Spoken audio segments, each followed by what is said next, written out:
So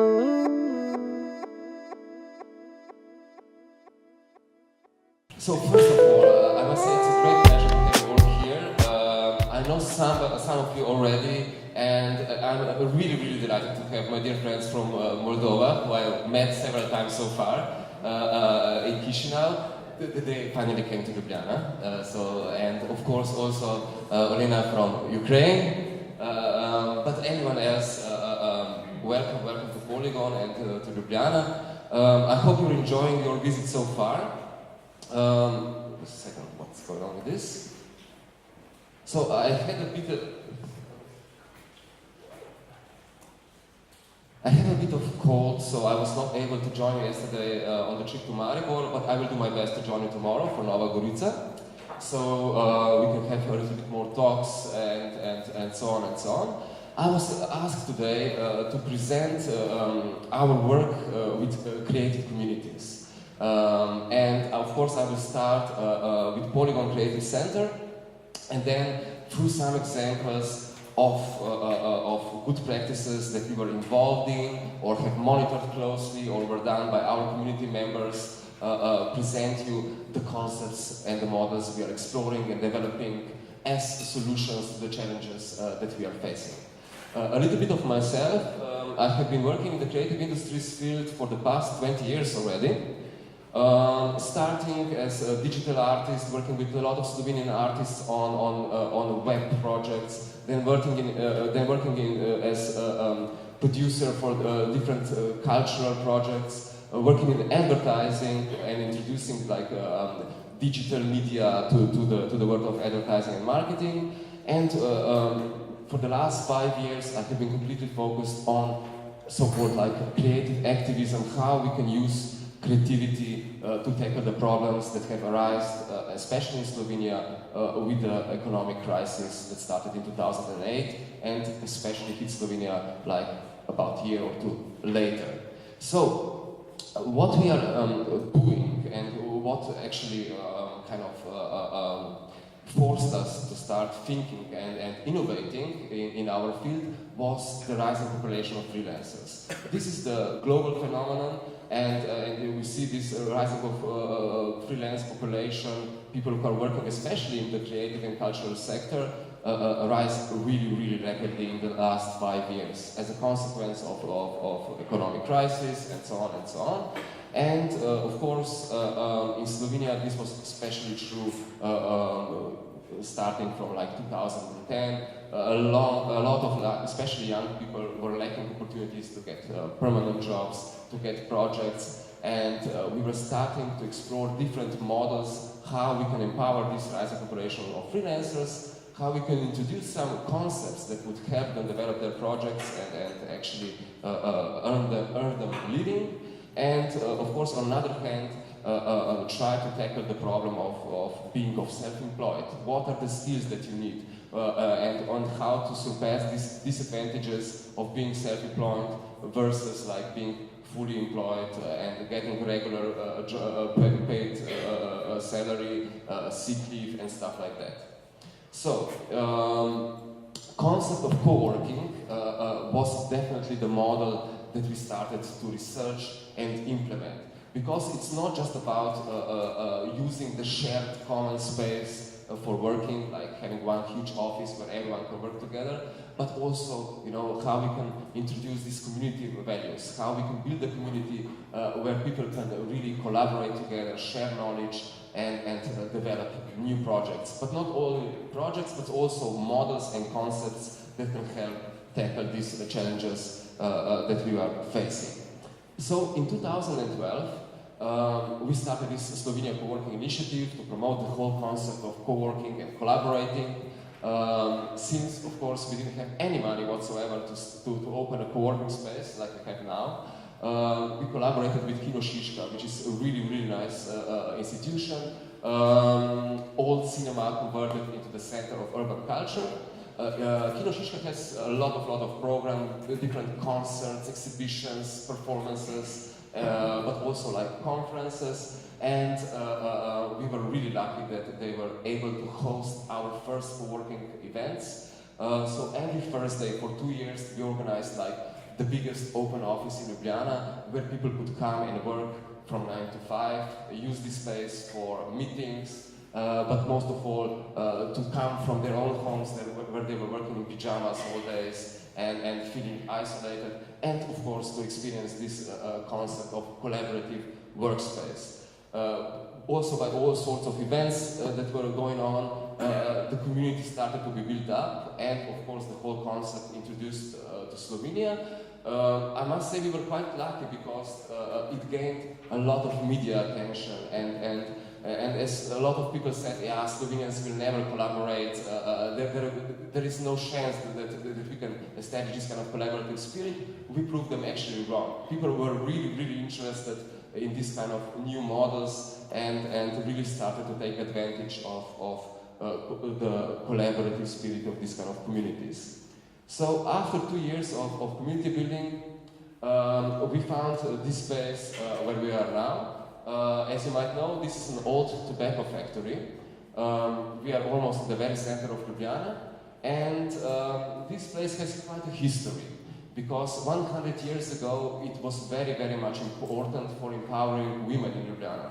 About 15% of all the women in Ljubljana actually worked here at the tobacco factory, and it was like one of the first job opportunities for women to actually get a permanent job. And it was not just a job, but it was the tobacco factory was really socially aware, so women had really good working conditions, kindergarten, library, and they were also getting pension fund, and this was like completely new and never happened before in Slovenia. So 100 years later, in this very same building, we are empowering completely different population of people who are independent professionals, and of course who need this kind of support to survive on this either creative market or in any kind of circumstances that are needed for development of projects. So a little bit more about Tobacco Factory. As you might have seen, the production has moved out like 10 years ago, and it was acquired by a real estate developer who wanted to build this huge real estate project with 9 skyscrapers and a lot of additional buildings. Fortunately or unfortunately, 5 years ago they went bankrupt. As you will see, the construction site is still here. It's quite an interesting site, especially from our balcony. There is even a lake now in this construction site, so it looks quite interesting. And this is also one of the disadvantages of this space, that we are now waiting for somebody to buy this whole plot, this whole area, and develop some kind of new project. And this has been going on for about 2 years now. The latest developments are that maybe in a month's time the whole area will get a new owner who will start a new kind of project. I don't think this kind of project, but something different. And of course we are hoping that it will be some kind of like enlightened developer who will also recognize the added value of having such creative space in the area, and of course also support our existence here. Especially because our rent is very high, and it's one of the things that's really struggling our development, since every month we have a lot of costs to keep this space running. So, Polygon was established in February 2014, and it was done with practically zero budget, with a lot of like community work and community support. As you will see, everything is like kind of recycled, upcycled. All the furniture we got from all sorts of sources, and you will have a guided tour a little bit later. But basically, this is the floor plan. It has 1,200 square meters, which is like perfect for us, and it has this perfect, how they say, configuration of the space, big open spaces, but also offices and a meeting room. So a little bit later you will be able to explore it a little bit. So, as part of Polygon, there is Maker Lab. In the afternoon, Igor will join us, and also he will be able to introduce a little bit more. We have a gallery space. Unfortunately, there is no exhibition at the moment. next exhibition is coming in about 1 month time. But the idea of the gallery space is to, of course, open it up to our members, to the community, or to our friends from abroad, so they can present their work and of course, also invite their partners to the openings. And it's a real asset in the sense of that we can invite, for example, our friends from Belgrade, and also anyone from you guys who would be interested to host an exhibition here. We are very much delighted to have it here. In the recent 2 years, Polygon has somehow become quite an important creative hub in Ljubljana and in Slovenia. While there are no such hubs in Slovenia in such proportions or co-working spaces, we have generated, I would say, like more than 2,000 events and more than 40,000 visitors in the past 3 years. But I would say that the biggest, of course, focus of what we are doing and the biggest asset of Polygon is community. And the definition of the community is, of course, people who share the same values, have the same goals, but most importantly, while people work together and get to know each other, trust develops among them, and trust is really of the key, of the essence for collaborations, for sharing know-how, and of course for generating social capital, which is very, very much needed for development of all sorts of projects, with of course the absence of funding from various sources. Social capital has so far become one of the biggest, I would say, assets that's generated in the community. You will see this is the shot from the member wall, you can see it there. So here we present our members, what they do, what are their interests, and at the moment, usually on a rainy day, about 80 people work here at Polygon. On a more sunny day, about 40 to 50, it depends. But the whole community is about 300 people who work here either once per week or a couple of times per month, or maybe the whole month.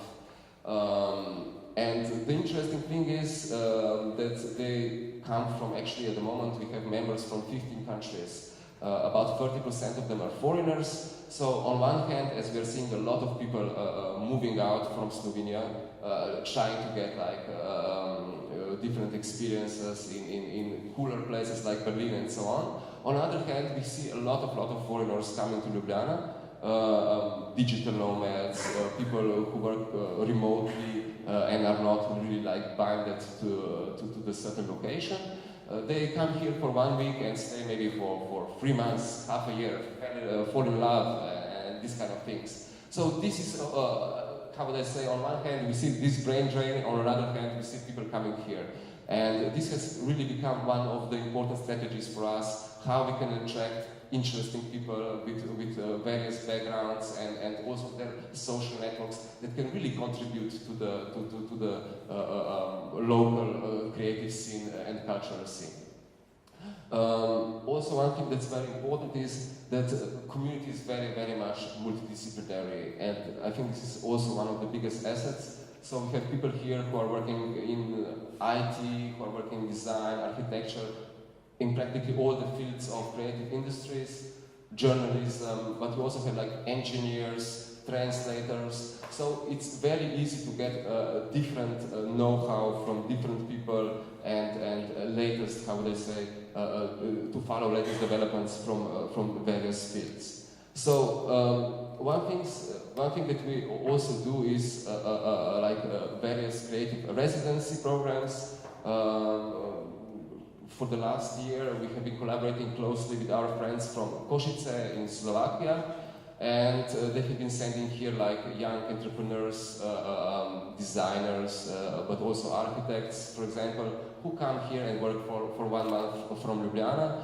And our job here is actually to link them to local stakeholders, to get them involved in local projects, so they can really get some experience, but they are also working on their own projects while they are here. Also, for example, in collaboration with Ljubljana Digital Media Lab, we are hosting various artists who come here and develop projects in Maker Lab. But as mentioned before, digital nomads are also one of our focus. A lot of people, for example, are working are coming here to spend the summer in Ljubljana, and during the winter they go, for example, for warmer places like in Thailand, and this like nomad working, how would I say, culture is really developing very, very fast. One of the examples is, for example, 2 years ago we hosted a remote year program, which has developed very intensively in the past 2 years. So they organized like a 1 year remote working trip for 100 people who then travel around the world. So we were actually one of the first stops on their first trip. They started in Prague for 1 month, then came to Ljubljana for 1 month, then to Croatia, Vietnam, South America, and so on and so on. And this is like an interesting experiment. On one hand, of course, introducing 100 people to the local community is a challenge, but on the other hand, there are a lot of different people who have various backgrounds, who run their startups, who work as journalists for various international media. So this is like a very interesting opportunity also for the local scene to network and develop different collaborations. One of the important things that we do here is also organizing various and hosting various events. So as you will see there at the info point, there is a blackboard where we put various events, and it's most like almost every day we have like about 1 to 2 events. So this is what keeps and also contributes a lot to our rent. But our focus with events is always like having events which are kind of in line with what we do. So creative field, culture, social entrepreneurship, and partly also the startup scene. One thing that I think is really important is and has shown a lot of like positive results is organizing various conferences. For example, like organizing the first regional crowdfunding forum, or for example, the first Slovenian co-working conference. The idea is that that we in the community identify the problems that are like the issue in the community, and that they, for example, need like some kind of government support and these kind of things, and invite speakers from all over the world and organize conferences on various topics. But the most important thing here is also to invite like government stakeholders to introduce to them new concepts, and of course open connections with foreign experts, so there is opportunity for sharing know-how and a long-term collaboration. Also a lot of NGOs organize events here on various topics concerning, for example, migrant crisis or sustainable development and things like that. And one really important thing, for example, hosting various meetups. With, of course, a lack of strategy or support for development in the creative field, especially here in Slovenia, it's the community development for various topics like design or IT, specific IT topics is very, very much important. And this is why we are nurturing and helping these communities. They don't have a permanent space to use it for meetups, for smaller conferences, and to develop their own communities, to merge different communities together and establish various collaborations. So somebody, for example, a developer who would come for a completely IT-orientated meetup, the same people would also attend various culture or, for example, design-orientated events. And these crossovers are really, really important, and a lot of collaborations are being built out of this. This is also one interesting concept. The whole weekend, a service design jam where about 50 people are developing various solutions to various problems and present them on the very last day. Various like initiatives or ideas for apps or startups. This is done by the Ljubljana Service Jam.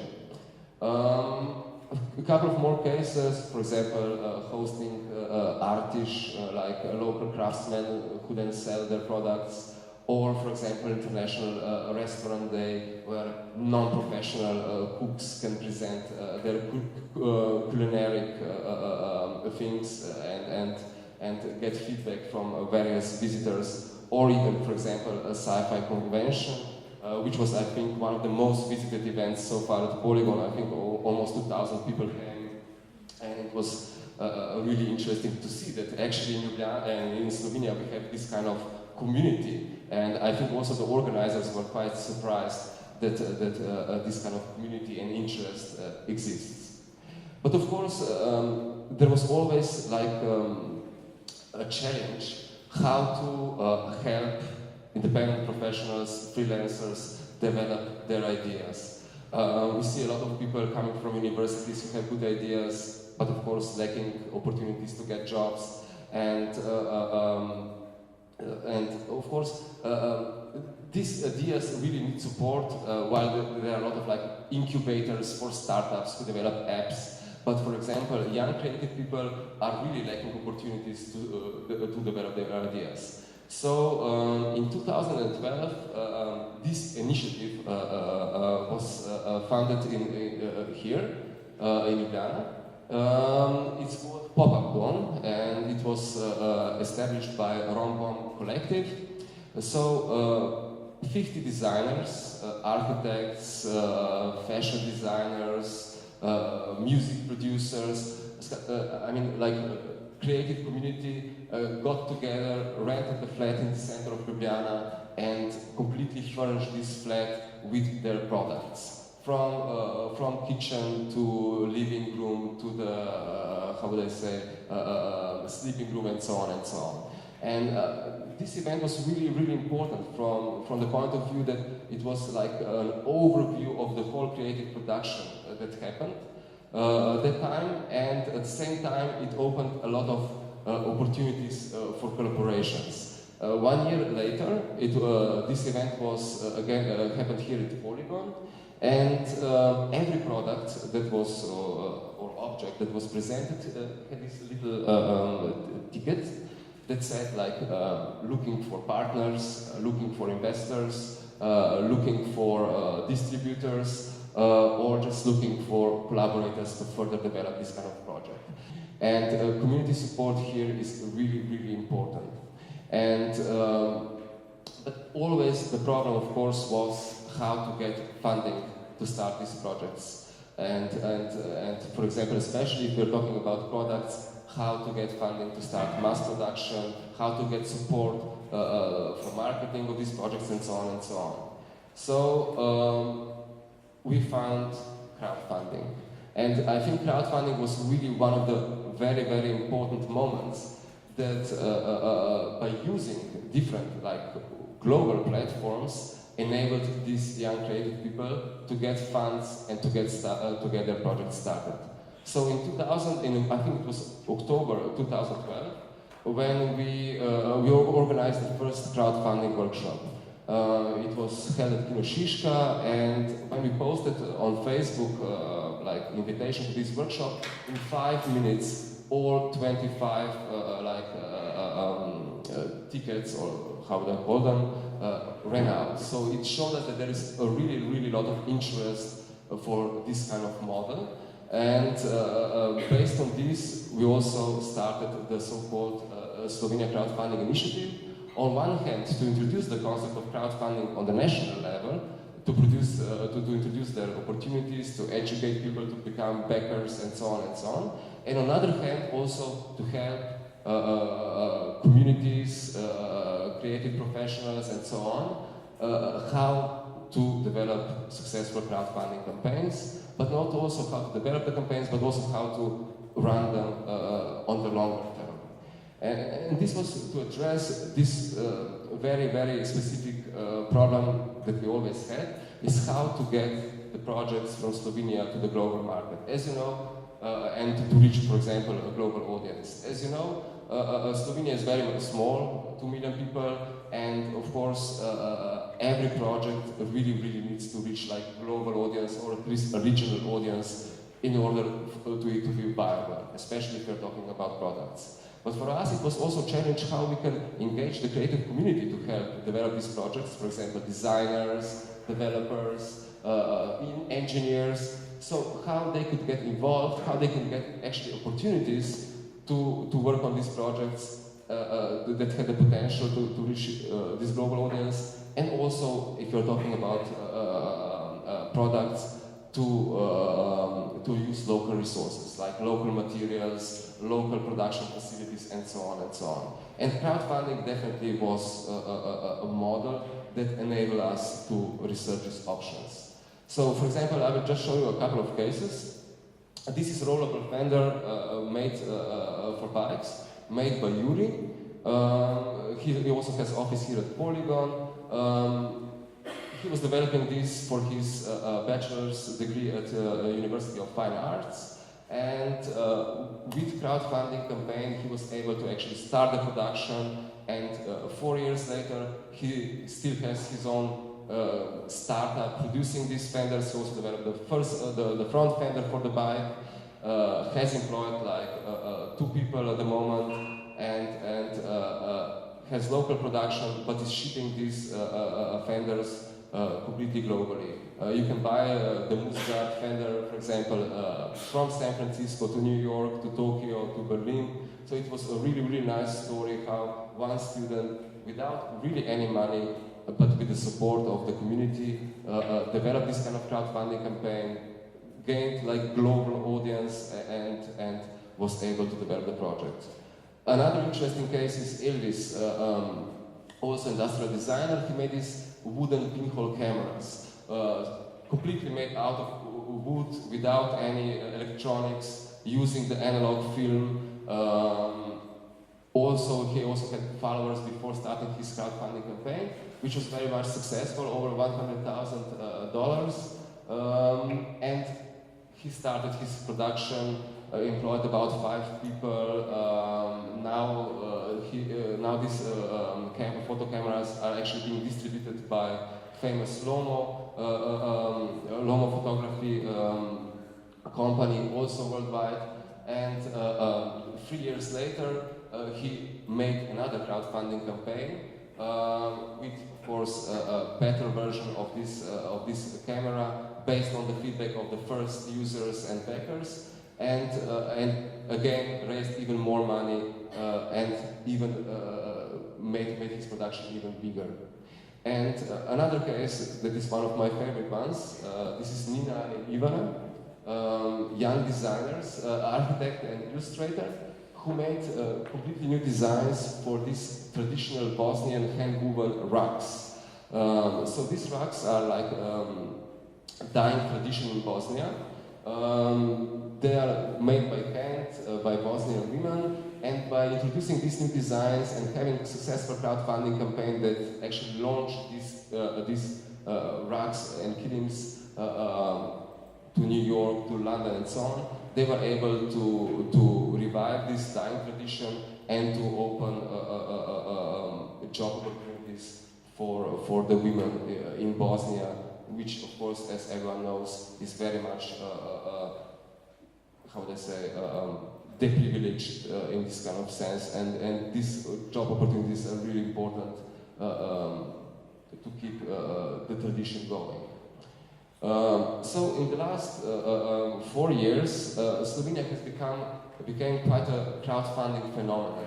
And I would say that crowdfunding was really one of the most important empowerment models, while banks are not giving loans, especially to young creative professionals. Investors are not interested in these kind of small projects. And here you can see actually how many projects were launched on various crowdfunding platforms, and also how much money was raised in the years. Altogether, over $5.6 million in the last 5 years, which really makes important source of finances to fund this kind of creative ideas and projects. Just to give you an idea, 2 of the latest very successful Slovenian projects, Smart Coffee Maker by Goat Story.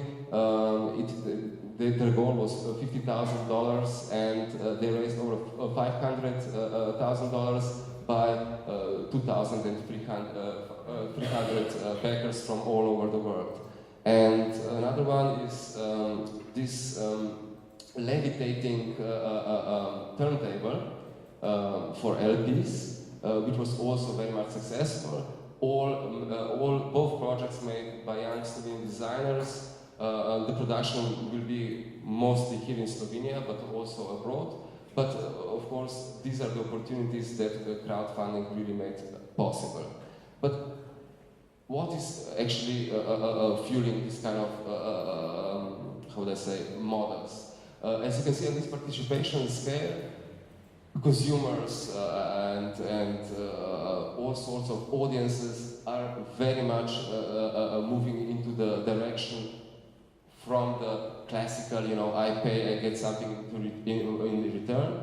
They want to get involved in co-creating the projects, co-funding them, being involved in their production, especially if we're talking about cultural projects.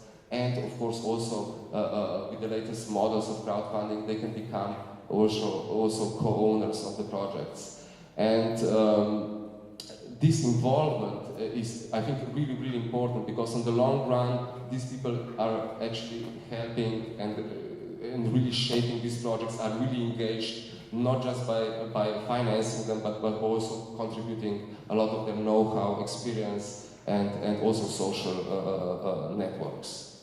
While I was in Moldova this year, in January, I found, get to know this crowdfunding, local crowdfunding platform called Govern24, which after a long time really gave me again kind of reassurance that crowdfunding can really be used for also for kind of like also for social projects and can contribute greatly for local development. And the point of this platform is that it is researching and mapping problems in local communities, like a village that doesn't have any street lighting, for example.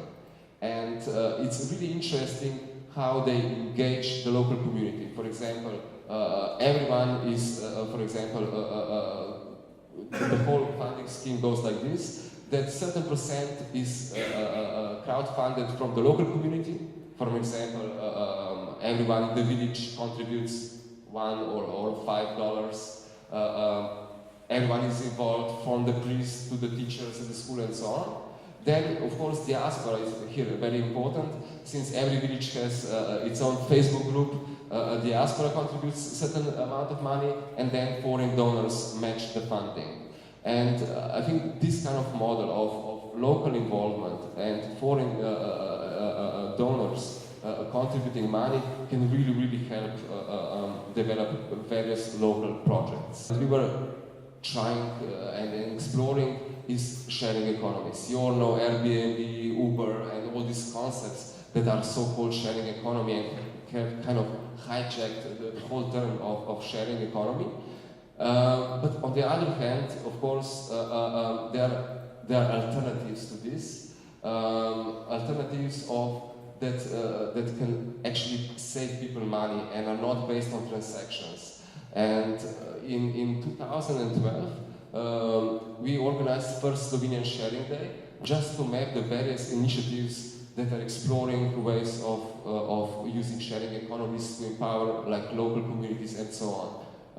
For example, VLAN Slovenia is an initiative of free and open Wi-Fi. So everyone who has an internet connection can share their internet connection, and by this you get like free Wi-Fi coverage all over the country, all over the cities. Another initiative presented, for example, at this event was a car sharing community. Opposed to Uber, the idea is that somebody owns the car, shares the cost of maintaining the car and of course paying the registration and all the fees for the car with their friends. So people can actually split the costs and use the same car more efficiently. These kind of ideas. So the introduction of these alternative sharing concepts that can really that are not based on transactions but are actually based on saving people's money, led to another project that was developed by Prostorož and the Slovenia Co-working Initiative, also with the help of Municipality of Ljubljana, and it's a library of things. So the concept is that people can actually rent different objects, things that they don't use on a regular basis. For example, sports equipment. You need skis, for example, only for 1 week per year. Drilling machine. You need it, for example, 3 times per year. So this community-based library of things is a really, really important model that saves people a lot of money and, of course, enables them also to use these things that they don't need to buy. And one of the outputs of this project was also making a manual how to start a library of things, how to build a community, what are the processes behind, and so on and so on. And while I was in Moldova this year, and while you see that especially, for example, in Moldova, it's really hard for young professionals to have to own or to buy, the same here in Slovenia, like to own top cameras or other technical equipment. My proposal, for example, was why not build library of things for young creative professionals where they could rent out really, really good equipment when they need it, so they don't need to buy it and they can only use it for certain projects and so on. Couple of latest projects coming here from the community and developments. This is a really nice project made by girls from the last office, and it was also developed as part of Biennale of Design here in Ljubljana. This is, I don't know if you know it, but this is Japanese knotweed, a very invasive plant. Which can grow 2 meters high, but it has roots 4 meters down. It can go through concrete, and it is invading Slovenia all over. But I think this is the case also all over Europe. For example, in London, if somebody finds this plant in their house, they get panic because the value of their real estate will actually go down because this plant is really, really so invasive, destroys concrete, and so on and so on. So this group found different ways how to turn this enemy into something useful. And they found out that they can use it for dyeing textiles, but most importantly, paper can be made out of it. And this is, for example, a really nice art project that they did. They made this paper out of this plant and printed out on it different graphics by different Slovenian illustrators. They made different objects out of this, and they also found ways how to use it for example, cocktails and different kind of foods. Now the municipality of Ljubljana also is collaborating with the girls, and they have developed, for example, bags made out of this paper that can replace, for example, plastic bags at fruit and vegetables market. Another project that we are developing right now is in collaboration with Goethe Institute, and the title is A City for Elderly, City for All. It is based on the concept of age-friendly cities. So how cities can cater the needs of various, how would they say, age groups. How the city is, for example, friendly for children, but our focus, for example, here would be how the city is, how the city can cater the needs of the rising population of elderly people. And we will be now working on various workshops to identify the problems that elderly people have in the city, from infrastructure to services and so on, and introduce these challenges to the creative communities so they can develop solutions, products, but also activism and advocacy campaigns to highlight these problems, to address these problems, and to find solutions.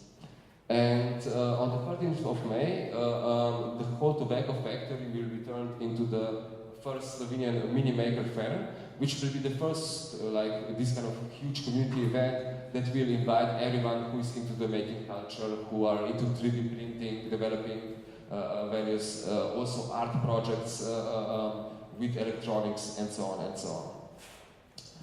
Last but not least, I must say that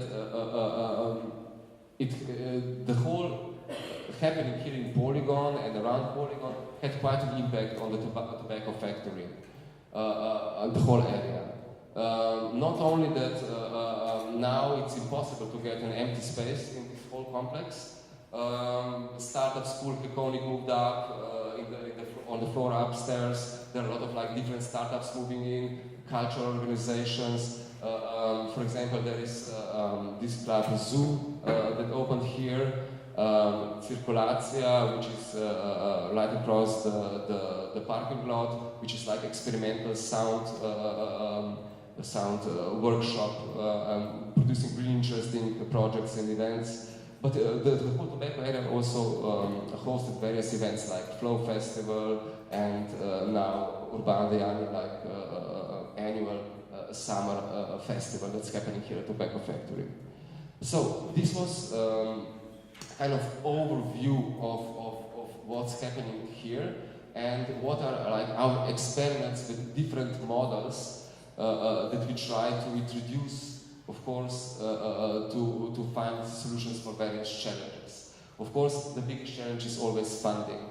And while in Slovenia we have no support, for example, from the municipality of Ljubljana or the government, we are forced to explore this kind of like alternative financing models.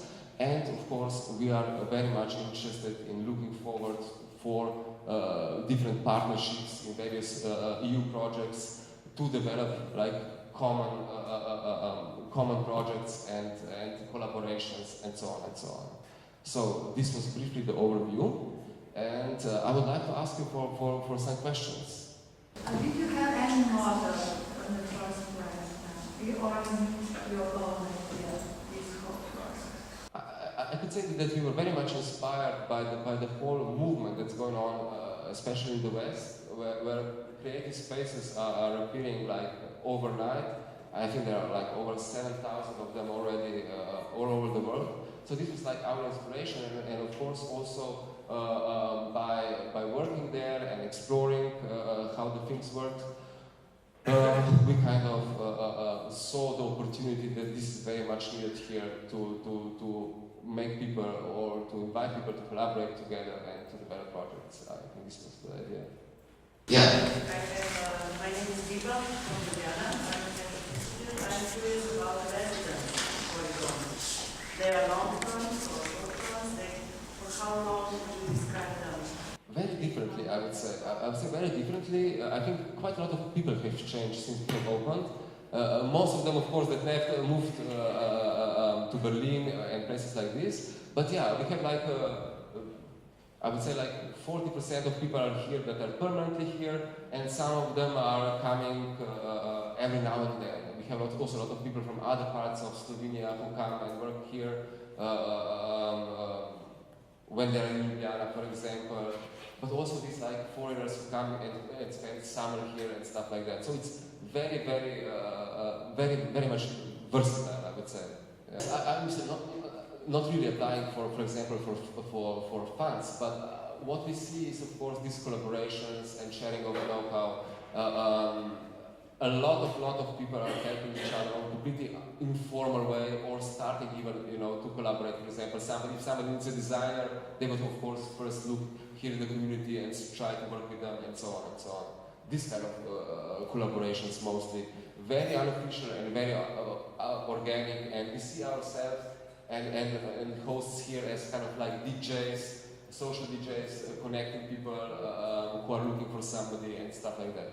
Polygon is ran kind of by 3 co-founders, and of course with the help of a lot of community members. So what we try to do is, of course, always identify what community needs and what community wants, and based on this, either invite speakers, organize events, try to find all sorts of collaborations. So it's like completely two-way communication. But the 3 co-founders, we are responsible for the financial kind of part of running the whole operation and the responsibility for running the whole place. One thing that's really interesting is also that we have a lot of interns. At all times we have about 3 or 4 interns the Erasmus program who are coming from various European countries. I don't know why, but a lot of them are coming from Baltic countries so far. So we have been also recognized as one of the best practices of Erasmus exchanges in Slovenia, while everyone who comes here for 3 months usually extends for another 3 months. These are mostly people who want to open such spaces also in their own countries, in their own cities, and I think it's also a good opportunity for them to meet all these people, get acquainted with various projects that are going on here and so on and so on.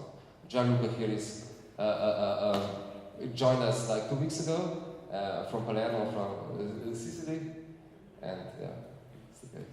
Yeah.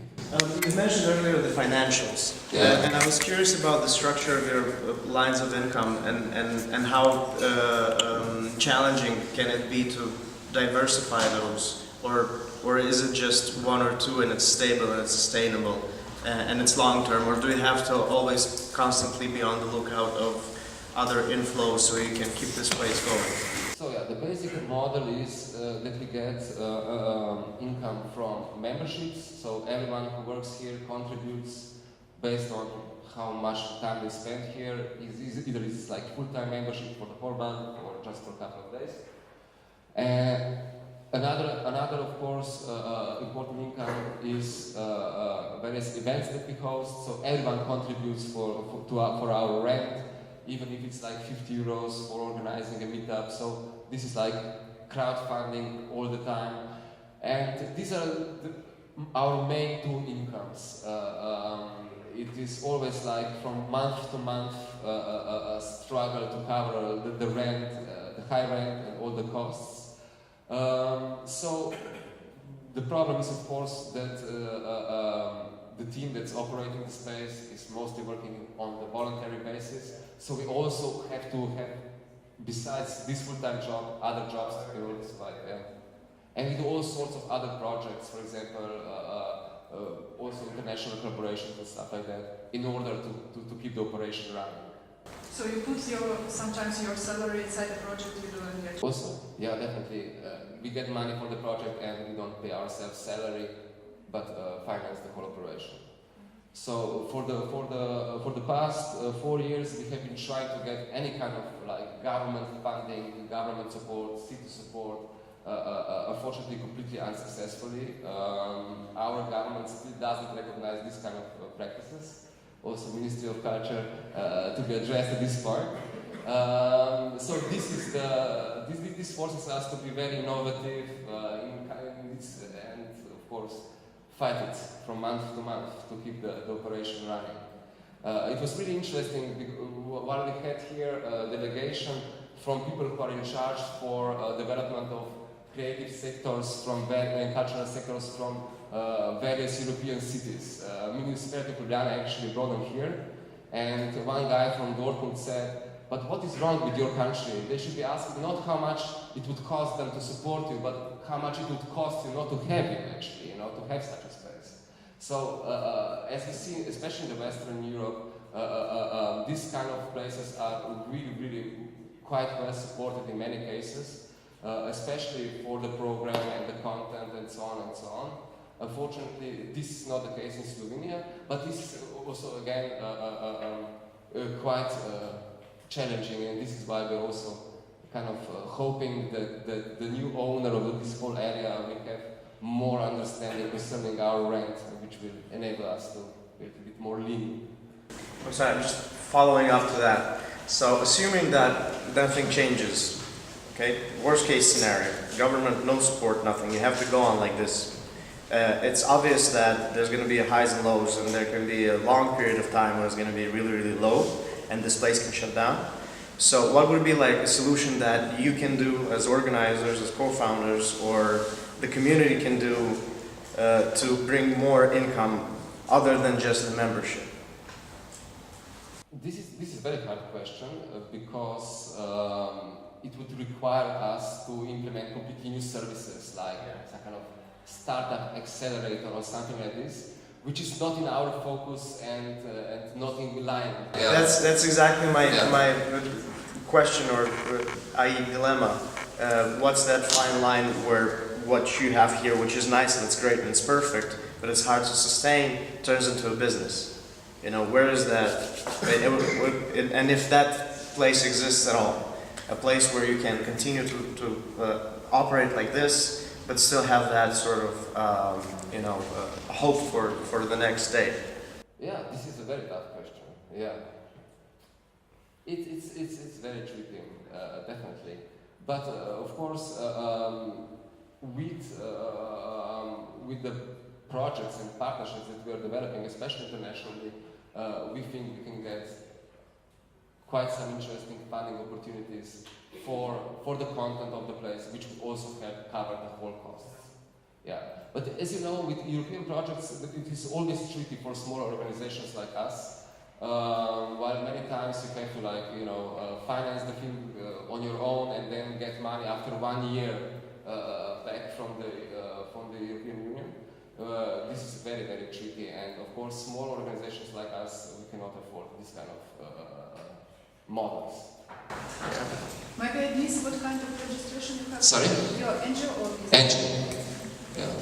I'm sorry, what came first, the community or the space? Community, definitely. The community. Yeah. So, what did you do to govern this community here? The idea of the community building process was 2 years, organizing various events, but also connecting various communities together and getting their support. So more than 2 years of, especially, for example, organizing these first working sessions at Kino Šiška that we had and stuff like